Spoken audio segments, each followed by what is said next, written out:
Loyo owabe yimeya yaseThekwini kweminye iminyaka edlule, oseyimemba yesishayamthetho njengamanje, ophinde abe imemba ye-ANC, aphinde abe usihlalo weRegion waseThekwini, ukhiphe umyalezo ophuthumayo uBaba uJames Nxumalo.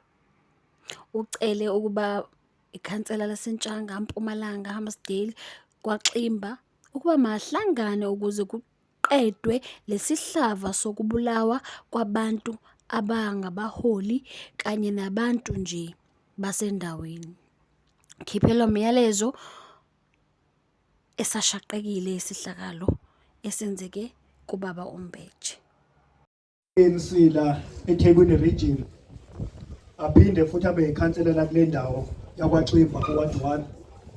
Ngikelela ukhansela uMalombo Nxumalo oyikhansela eWard 4 eNtshangwe namaphethelo, kanjalo nosihlalo we-ANC la eWard 1 uComrade uMbongi uSongwa, nabo bonke abaholi abakhona, amabandla wonke akhona.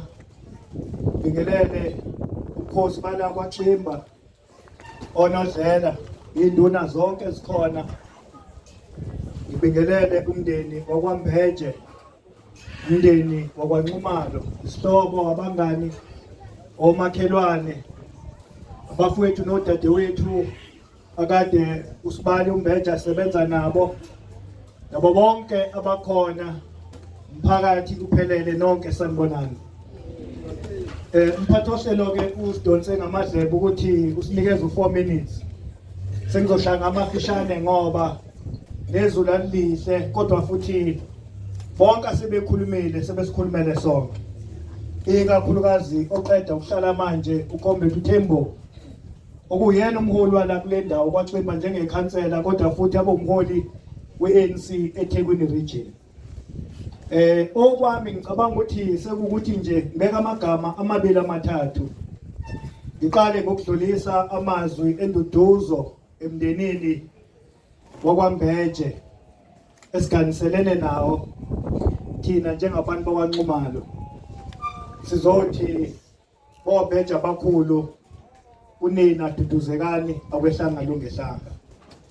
Bebuhlungu kakhulu ukuhamba kwaSibali, njengoba sekuchaziwe la zonke izikhulumi ezikhulumile zikhuluma ngaye uSibali uMbeje, zimchaza ngale ndlela sonke esimazi ngayo.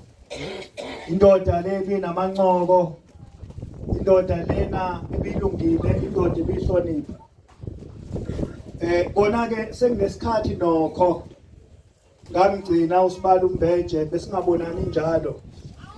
Kodwa ngiyakhumbula ukuthi ekugcineni kwami ngagcina ukumbona ngonyaka odlule, bengingamboni kulo nyaka.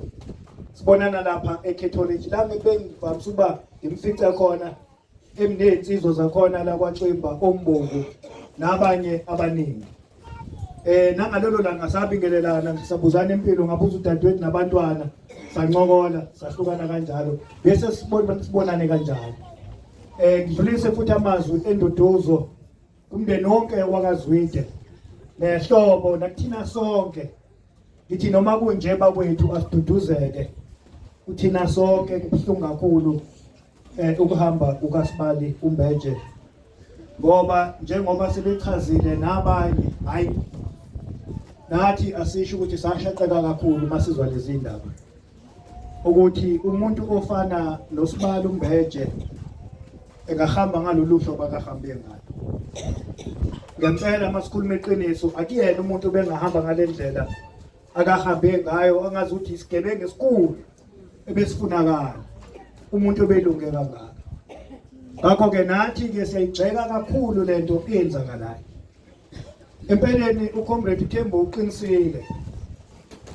Yabona indawo yala kwaXimba, indawo selokwathi inhlo enokuthula, ngoba indawo yasemakhaya futhi enobukhosi. Ngakho-ke yonke lento eyenzeka namhlanje siyaqhamuka siyazi. Into eyenzeka namhlanje mhlambe-ke ngezathu eziningi nokwana nobugebengu. Kodwa-ke ngizosika elijikayo uthina sonke baholi, sihlangene nezinduna nabakhosi namakhansela, Comrade Thembo, Comrade Malombo, Comrade Mbongi, ubuholi bala kule ndawo noba sentshanga. ngithi mina nake ngicela ukusho ukuthi ngizokhumbula ukuthi ngama-80s wawungeke ukwazi ukuyihlukanisa indawo yakwaXimba nendawo yaseNtshanga. Even nangalesikhathi sekufika izimpi zepolitiki kwaba khona ukubambisana okukhulu phakathi kwabantu bakwaXimba nabantu baseNtshangwe kwayibosha impumalanga. Yabona manje kufika la engikholeka khona ukuthi angathi le mpi yobugebengu isingaphezulu kwamaphoyisa. Ngendlela abantu ababulawa ngayo la KwaZulu-Natal, kubulawa amakhosi.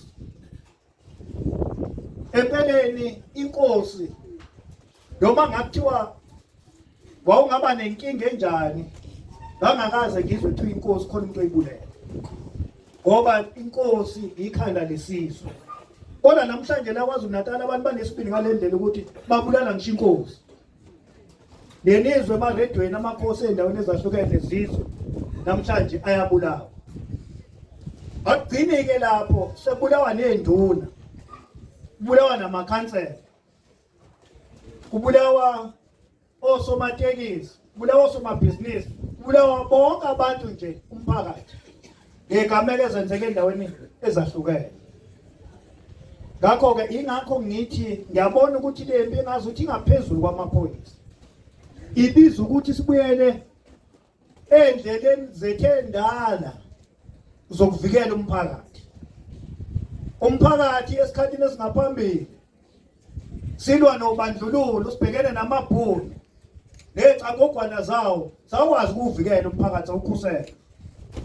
Kwaze kwafika la sakha khona ama-self defense units. Ngibona ngathi leso sikhathi sifikile ukuthi Comrade Tembo, Comrade Malom, Comrade Mbongi, lempi ngaphezu kwamaphoyisa akekho ozoyinqoba ngaphandle ukuthi thina sivikele umphakathi. Nazi induna akhona amakhosi nanka amabutho esilo ayingubo yokuvikela umphakathi kulele ezandleni zethu, ngoba masingenzi njalo sizole sihlangana njalo kanje abantu beqedwa izigebengu njalo sihlangana kanje. Kanti singayinqanda lento ngokuthi sithathe responsibility ukuthi kwaXimba eWard 1 eNtshangwe eWard 4 ekoshonele eMpumalanga sisikhumbuza ukuthi even nangama-80s kwafika la uANC namadlela ndawonye njengoba nje ekhuluma ngoComrade uChrisani abathi cha sekufike la ukuthi kufanele sivikele khona umphakathi. Sawuvikele umphakathi sawufike ekhulekweni ngo-1994 silale sikhona. Manje sidlala izigebengu, sidlala izingane. Kwezinye igameko uthi mulalela uzothiwa izingane zo 20 something years, 22, 23 zibulala abantu abadala. Ngale ndlela kusho ukuthi sisho ukuthi izwe alibuswe izigebengu. Ngakho-ke thina esingaqoqa lezi ngane sibuyisele endleleni, thina futhi singanqanda lobugebengu. Ngakho-ke ikhole engiyishoyo, it's a call ukuthi asithatheni irresponsibility okukhusela umphakathi. Ukuphepha kwabo bonke kwalabantu bala kwaXimba eWard 1 eWard 4 ekoshona eMpumalanga kuncike ezandleni zethu. Lokho engifisa ukusho siphelezela namhlanje usibalo kokugcina ukuze njengoba sebeshila abaholi sebekhuluma phambili iphele lento siyinqande. Wayethi-ke baba uGwala ngoba zokhumbula Comrade Malombo, Comrade Tembo sakho sobagwala thina la kwaXimba naseNtshangwa ngoba besingaphansi kweNatal Midlands sibuye nje kamuva sesiba ngaphansi kweyithini. Wayethi baba uGwala uma ngabe umuntu ethatha isinqumo sokuthi uyohlasela umuntu, athi baba uGwala lo muntu kofanele ukuthi aqala avalelise kuwo, athi ma baba ngihamba ngohlasela usibanibani kungenzeka ngakuwo angabuyi ngempela. Ngibuyela kulowo mazwi-ke manje ukuthi uma ngabe abantu sebezongenelwa emakhaya bebulawe emakhaya uthi abaphephele kubo, babulawe phambi kwamakhosikazi abo nezingane zabo. Thina sazi ukuthi mawuvelelwa inkinga ingakuvelela endleleni ngoba vele nezulu sithi ithuna lendoda iseceleni kwendlela. Uthi wayivelelwe inkinga lapho bantu uyigebongo wa hijack wasixagele sithi hayi usho ukuthi bedunwe imoto noma kwenzeka ukuthi hayi lento esiyibonayo yokubulawa kwabantu bengelweni emakhaya. Masungihlasela ekhaya uthi angiphi. Masungenele ekhaya uzongibulala phambi kwankosikazi nezingane nomndeni wami uthi angiphi ngoba sengicike ngodoba okugcina. Yabona ithi lento lenzakalayo ayiphele njengoba isikhuziwe yimbi ngoba angazi ukuthi labantu ababulala abantu batholani ngalokho.